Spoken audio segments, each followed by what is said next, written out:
Boa tarde. Hoje eu vim falar sobre a doação de bens em vida. A doação de bens é uma forma de transferência de patrimônio entre pessoas vivas, ou seja, não é necessária a morte de nenhuma delas para que a transação ocorra. No entanto, é importante ressaltar que a doação deve ser feita de forma consciente e voluntária, sem qualquer tipo de coação ou pressão. Além disso, é fundamental que o doador esteja ciente das consequências jurídicas e fiscais da doação de bens em vida.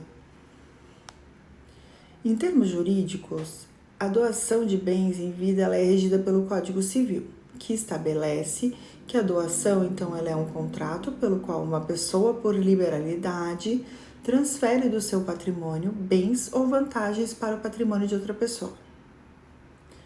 Para que a doação seja válida, é necessário que sejam atendidos alguns requisitos, como capacidade das partes, aceitação expressa ou tácita do donatário e a entrega do bem doado.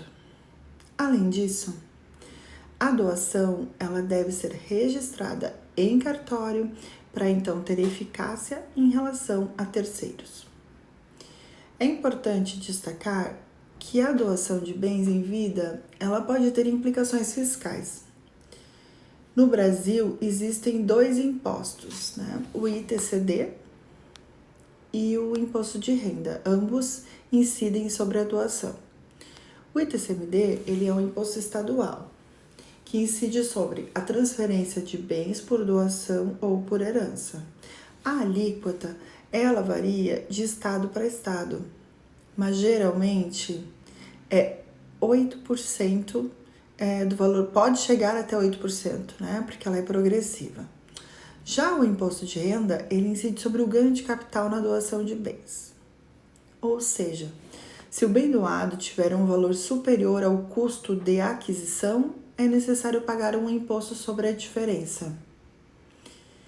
A alíquota varia de acordo então com o valor do ganho de capital e pode chegar até 15%. No entanto, é importante lembrar que existem algumas situações em que a doação de bens pode ser inclusive isenta de impostos. Por exemplo, a doação de bens entre cônjuges e entre pais e filhos, entre avós e netos. Esse tipo de doação ela é isenta de TCMD e de imposto de renda. Outra situação em que a doação pode ser isenta de impostos é quando o bem doado ele é um imóvel residencial e o donatário não possui outro imóvel em seu nome. Então, nesse caso, é possível se beneficiar da chamada isenção de ganho de capital na venda de imóveis residenciais. Além das informações que já abordamos aqui no vídeo, é importante a gente destacar que a doação de bens em vida, ela pode ter consequências diferentes dependendo do tipo de bem doado. Então, é necessário, por exemplo, vamos ver, no caso dos imóveis, né, é necessário então realizar transferência de propriedade por meio de uma escritura pública, o que gera custos com cartório e impostos.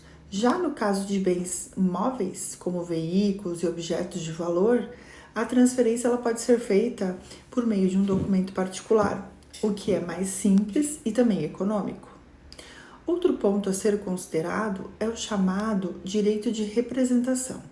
Esse direito ele é aplicado quando o donatário falece antes do doador e deixa descendentes. Nesse caso, os descendentes do donatário podem se habilitar a receber a parte da doação que caberia ao seu ascendente, como se fossem herdeiros. No entanto, é importante lembrar que o direito de representação só é aplicado em caso de falecimento do donatário antes do doador. É importante também ressaltar que a doação de bens em vida ela não pode ser olhada só como um tipo de contrato, e sim também uma estratégia interessante para o planejamento sucessório, ou seja, para organizar a transferência de patrimônio de forma mais eficiente e evitar conflitos futuros entre herdeiros. Nesse sentido, É recomendável buscar a orientação de um advogado especializado em direito das sucessões para avaliar as melhores opções de doação e planejamento sucessório de acordo com o perfil, então, de cada caso.